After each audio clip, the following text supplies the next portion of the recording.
Followers of a controversial Islamic cleric accused by Turkey of masterminding a failed coup in 2016 are mourning his death. Fethullah Gulen, dubbed the global imam, died in self-exile from his homeland, always denying any involvement in the military's deadly attempt to take power. When tanks, warplanes and helicopters were used to try to overthrow Recep Tayyip Erdogan's government 8 years ago, the president pointed the finger at reclusive US-based Fethullah Gulen, the popular leader of the reformist Islamic movement Hizmet, the Turkish word for service. Broadly, the appeal of the movement was that it was giving a modern message.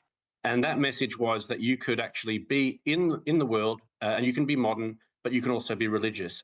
In the early 2000s, his followers had assumed crucial positions of power in his native country, Turkey. But Gulen fell foul of his one-time ally Erdogan over his leadership style.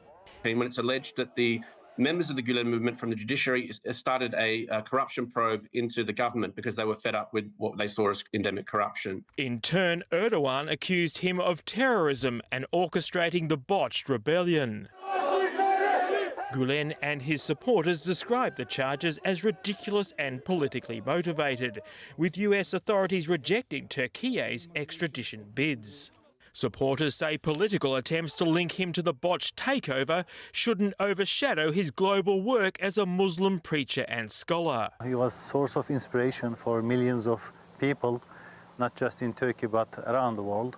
No country where you have the rule of law and democracy, they never say that this is a terror movement. So it's only Turkey, only Erdogan. But his death after a long illness hasn't diminished the hostility towards him from Ankara.